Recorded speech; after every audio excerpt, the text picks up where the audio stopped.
Good morning to everyone.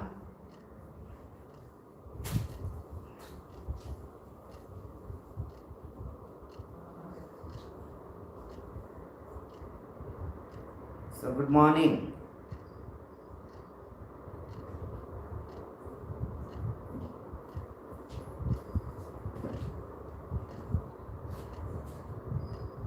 Okay. So, we will discuss whatever we had discussed in the last class, right? So, what we had discussed? We have discussed about atomic radius, ionic radius, right? So, when it comes to atomic radius,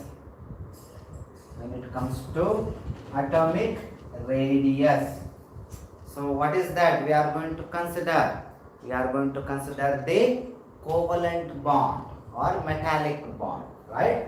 So we are going to talk about covalent bond and metallic bond. That means these two interaction we used to consider when it comes to atomic radius, right?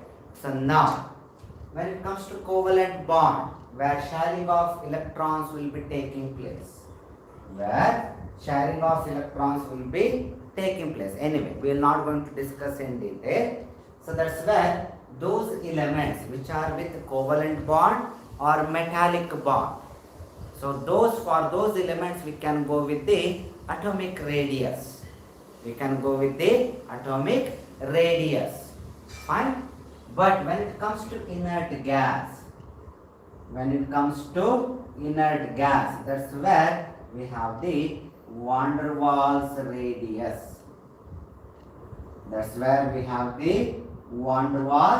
radius.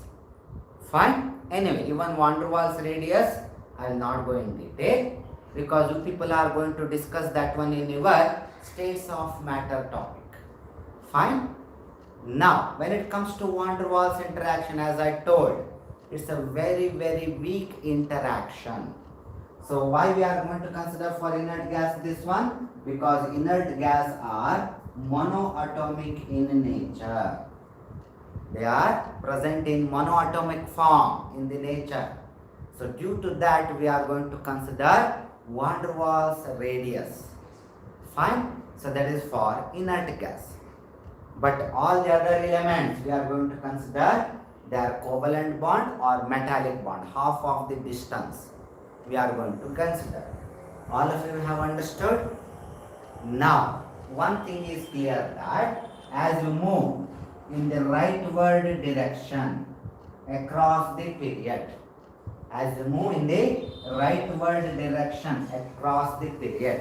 atomic radius is going to decrease. And as you move down the group, atomic radius is going to increase, right? So that's what we have discussed. With respect to atomic radius. Fine? All of you have understood? Then what else we have discussed in the last class? Anyone? Can you put a word? What else we have discussed? Okay, when it comes to ionic radius, okay, fine. So when it comes to ionic radius, okay, so this is related to cations and anions. Yes, Gahan, when it comes to ionic radius, we have discussed about cations and anions. And all of us we know, anions will be of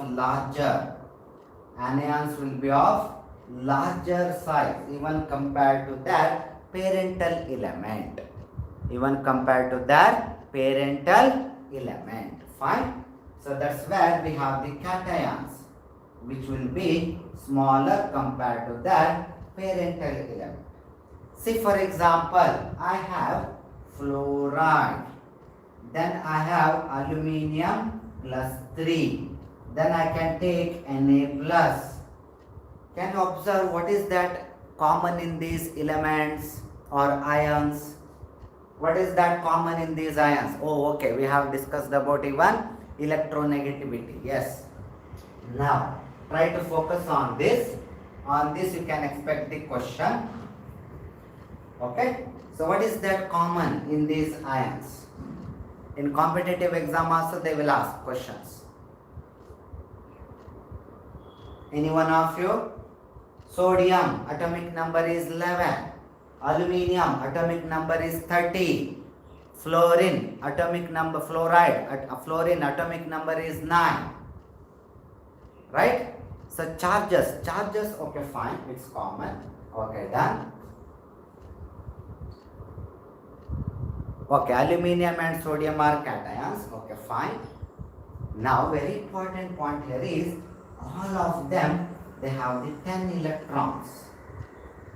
They have the 10 electrons. Atomic number, yes, they have definitely different atomic numbers. But when it comes to number of electrons, the same. Right? Because fluoride, 9 plus 1 extra electron, 10. 13, aluminium ion plus 3. That means 13 minus 3, 3 electron has been lost. That is 10 electron. Sodium, 11, 1 electron is lost, 10 electron. So these type of species are called as isoelectronic species. They are called as isoelectronic species. Fine. So what are isoelectronic species? Isoelectronic species is those ions which are having same number of electrons, or those elements having same number of electrons. They are called as isoelectronic species. All of you have understood? Okay. So now that's where we have the example for isoelectronic species. Now can any one of you tell me which will be of smaller size or which will be having smallest ionic radius among these three? Or if I ask the question, arrange the following ions in the increasing order of their ionic radius, how we are going to arrange? Any one of you? Increasing in the ionic radius, that's how you are going to have to arrange these elements. How you are going to arrange?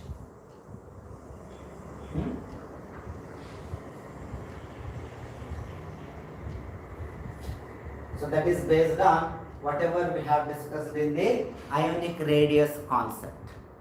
We have already discussed. With increasing order of that ionic radius, the question here is increasing order.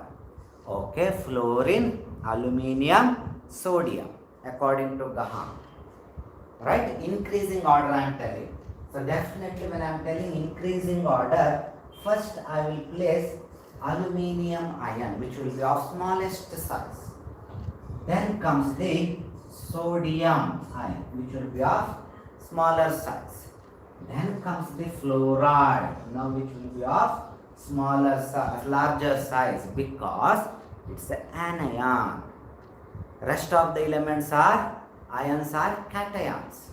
But when it comes to fluorine, it has been converted into fluoride. That means it is an anion. That's how increasing order of that ionic radius. Increasing order of that ionic radius. Yes, Ashish, you are absolutely correct. Okay, so that's where we can have the arrangement. Okay, so this is because aluminium is a cation. Okay, sodium is a cation and fluorine is a anion. Otherwise, fluorine is the one which will be of smaller size, no doubt, as an atom. As an atom, if I take fluorine, it will be of smaller size. But since we are dealing with the ions, I have arranged it like this. Fine, all of you have understood? So that's where we have the isoelectronic species. Fine, that is one thing. Now, someone had told electronegativity. Yes, even that one we have discussed. That is electronegativity. And we have discussed that fluorine will be the big boss when it comes to electronegativity, having with respect to Pauling scale highest value, that is 4. Please remember 4 does not have any unit. This was one of the question in one of the competitive exam. They had asked, among the following parameters which does not have the SI unit. So they had asked about electronegativity, then ionization enthalpy, electron gain enthalpy, some options were there. So which is that one which does not have any unit? This is the one. It is just a number or just a value. Fine. So that's where we have the fluorine with highest electronegativity. Then comes the oxygen with 3.5. Then comes chlorine and nitrogen with 3. Then comes the rest of the halogens. So what do you mean by electronegativity? It is the ability of an element. Which is going to attract the electrons in a covalent bond, or which is going to attract the shared electron. Fine. So that's where we have the electronegativity. Absolutely correct, Mans. Okay, that's where we have the electronegativity, which we have discussed in the last class. Then I had given one important equation where this is atomic radius, and the relation between atomic radius and electronegativity is they are inversely related. That is electronegativity. If I talk about electronegativity, it's going to increase when you move across the period. And electronegativity is going to decrease when you move down the group. Therefore, we have the relation. Atomic radius and electronegativity, they are inversely related. Right? All of you have understood? So that's what we have discussed in our last class. Any doubt in this? Any doubt? Yes, Achyuta, you are absolutely right. So that's where we have the relation. Okay? Lowest electronegativity, cesium. Okay, fine. So cesium, lowest electronegativity, cesium. Even we have francium. Okay, fine. So that's where we have the electronegativity. I will confirm that one, Achyuta. Cesium or francium. I will confirm that. So that's where we have the relation between atomic radius and electronegativity. All of you have understood? So what I mean to tell here is group 1 and group 2 elements which will be having very, very low electronegativity. That is alkali metal and alkaline earth metals. They will be having very, very low electronegativity. And halogens, they are going to dominate. Even oxygen and nitrogen also. Fine? Okay? So that means as the atomic size decreases, electronegativity is going to increase. That's what you can remember. Fine? Now I have electropositivity.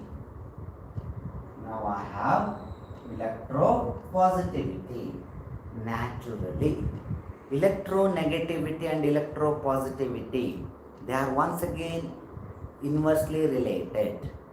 Electropositivity and electronegativity, they are once again inversely related. That means whenever electronegativity is going to increase, electropositivity has to be decreased.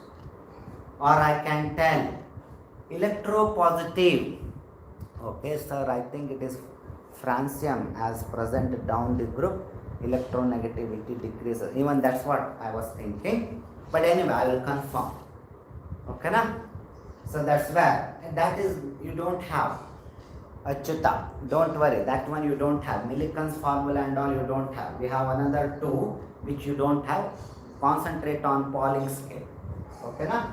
So that's why electronegativity is going to increase, electropositivity is going to decrease. They are inversely related.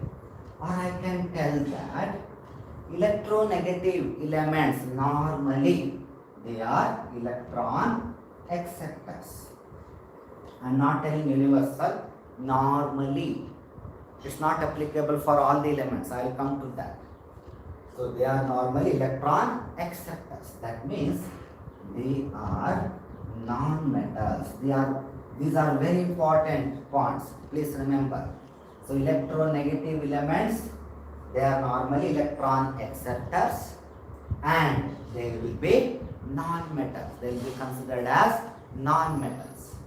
Now electropositive elements, normally they are electron donors. Normally electron donors. Now they will be acting as a metals. They will be acting as a metals. Please remember this one, electronegative and electropositive. So that means if I consider metals, one of the important character, they are malleable and ductility. They will show malleability and ductility. So that and all it is fine. They will be having colors, that is also fine. So cesium has the lowest electronegativity as francium is okay, yes, radioactive element. Its properties are not known. Yes, absolutely fine. You are absolutely correct. But still I want to confirm. Okay na? Yes, francium is, since it is radioactive, many of the properties will not be discussing. Okay? So if that is the case, yes, cesium I will agree. Okay na? So now I will come to here. Electropositive, they are electron donors. Then comes the metals. So what are the features of metals in this case? Metals are electropositive in nature. Metals are very good electron donors. That means alkali metals. That means alkali metals and alkaline earth metals. Alkaline earth metals, that is group 1 and group 2. All of them, they are very good donors of electrons. Right? Now, especially halogens, oxygen, nitrogen, they are very good electron acceptors. That means they are non-metals. They are non-metals. So what it means? It means that if you observe it carefully, in the periodic table, listen to me carefully, or you can write it down also. In the periodic table, metals are present on the left side of the periodic table. Metals are present on the left side of the periodic table, and non-metals are present on the right side of the periodic table. On the right side of the periodic table. All of you have understood? Non-metals, they are present on the right side. Metals are present on the left side. So what I mean to tell here is, if I take along the period, non-metallic character is going to increase. Non-metallic property or non-metallic character is going to increase. As you move down the group, can anyone tell me, as you move down the group, what will happen? As you move down the group, metallic character is going to increase. Metallic character is going to increase. So therefore, please remember, in case of the P block, anyway, group 1 and 2, transition element, all of them, they are metals. So no need to discuss. But when it comes to P block, as I told, that's where we have the non-metals, metals and metalloids. So in P block, most of the element which are at the bottom, they are metals. In P block element, they will be metals like bismuth and all. They are all metals. So that's what metallic character is going to increase down the group. Metallic character is going to increase down the group. Fine. So therefore I can tell that metallic character. Okay. So metallic character, they are directly related to atomic radius. They are directly related to atomic radius. right? Metallic character. That means as the atomic radius increases, metallic character will also increase. So they are directly related to each other, right? That is very simple. Based on this, I can tell that metallic character is inversely proportional to electronegativity.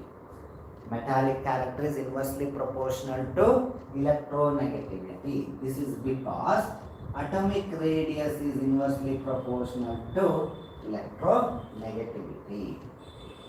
Fine, all of you have understood. So that's how metals and non-metals are distributed in the periodic table. Even this can be your question. Explain the distribution of metals and non-metals in the periodic table. Definitely one statement should be, in the periodic table metals are dominating, no doubt, right? And that's how it will be distributed in the periodic table.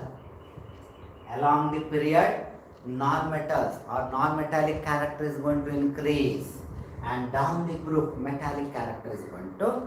Any doubts in this? They are all very important points. You can expect questions from this part. Okay? And those equations I am giving just to remember. You can remember those equations and you can explain. Don't by heart anything. Understand the concept, then you can explain it. Fine? So that's where we have the electronegativity and electropositivity. Both are contrasting words, opposite, both electronegativity and electropositivity. Okay? So that's where, if I observe it carefully, if I am having electronegative element like oxygen, and if it is attached with other elements other than the fluorine, there will be presence of dipolarity. There will be presence of dipolarity in a covalent bond. That means it will have delta positive, delta negative. That's where, because it is because bond is formed between highly electronegative element. A bond is formed between highly electronegative element. Therefore, there will be formation of a dipolarity. But if I take carbon like methane, CH4, carbon does not show any dipolarity, because carbon, although it is a non-metal, carbon is a non-metal, but it's not electronegative as that of the oxygen. Got my point? This is one point you can remember which help you in chemical bonding. Okay? So in that topic you are going to discuss about the dipolarity present in a covalent bond. So normally when it will happen when a non-metal which is highly electronegative is going to attach with the other element. Now you will imagine a condition. We have highly electronegative element. I will take chlorine, and we have highly electropositive, that is sodium. So what will happen when they come together? When they come together, they will form ionic compound. They are going to form ionic compound. They are going to form ionic compound.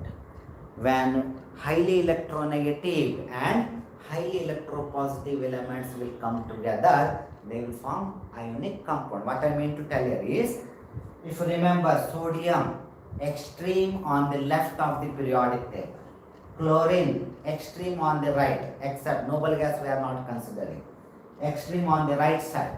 So when these extremes element will come together, they will form ionic compound, right? They will form the ionic compound. So now to understand this, not only electronegativity and electropositivity, even we should know another important concept, that is electron gain enthalpy. We should understand electron gain enthalpy. Electronegativity, electropositivity, fine. Now we are talking about electron gain enthalpy. So now, when I am talking about enthalpy, first we should understand these words. Enthalpy, it is a thermodynamic term. where enthalpy talks about heat. That is nothing but energy. Anyway, in detail you are going to study in thermodynamics topic. So what is enthalpy? It is nothing but heat content. Heat. So that is nothing but heat is nothing but energy. Alright? So what do you mean by gaining? Gaining means taking. Right? Gaining is taking or accepting. So that's where we have the electron gain enthalpy. So what is the definition? How to define? So definition is very simple. It is the amount of energy released. It is the amount of energy released when electron is added. When electron is added to a atom in its ground state. To an atom in its ground state. Okay, or you can stop at atom. That is also fine. When it is in its ground state. So that. Okay. So whether I am visible in between that video went, all of you can see me now. Fine. Whether I am visible. Okay. So what I mean to tell here is it is the amount of energy released when an electron is added to a atom in its ground state. Fine. That's where we have the electron gain enthalpy. Fine. So before going to the concept, so if you have any doubt, raise the question. Before going to the concept, one thing I will make it clear is when I am talking about release of energy, right? So that means value should be negative values. Value will be given as negative values. That's what in thermodynamics we have assumed. Wherever there will be release of energy will be there, we will give the value with negative sign. Sorry, not charge, negative sign. Now, whenever there is a utilization of energy,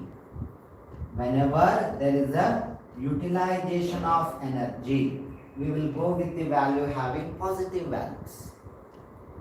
Right? All of you are understanding? Okay? So that's where we have the release of energy with negative values and utilization of energy with the positive values. So that's where you should understand this very important point. So since we are talking about enthalpy, we are dealing with the thermodynamic principle. We are utilizing the thermodynamic concept. So according to that, whenever there is a release of energy negative, whenever there is utilization of energy positive.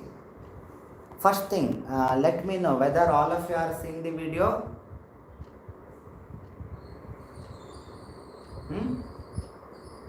You can just type S, not YS, just S.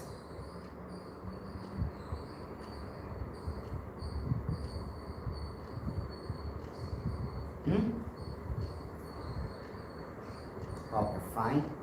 Whether all of you can see the video?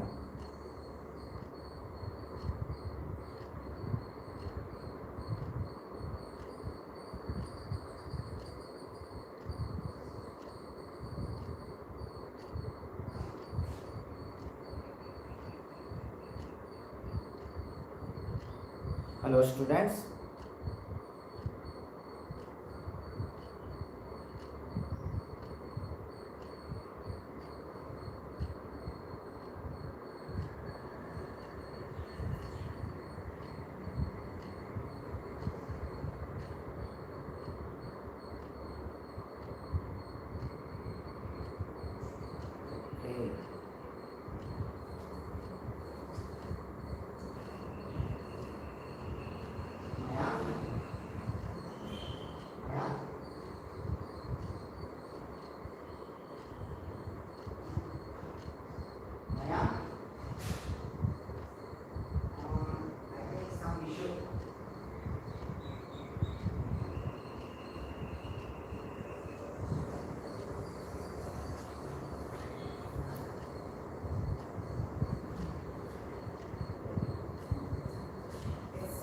In between video went and it came back automatically, but they are not responding because I am asking whether you can see the video, but they are not typing anything, but it's showing as 16 and the numbers it is showing.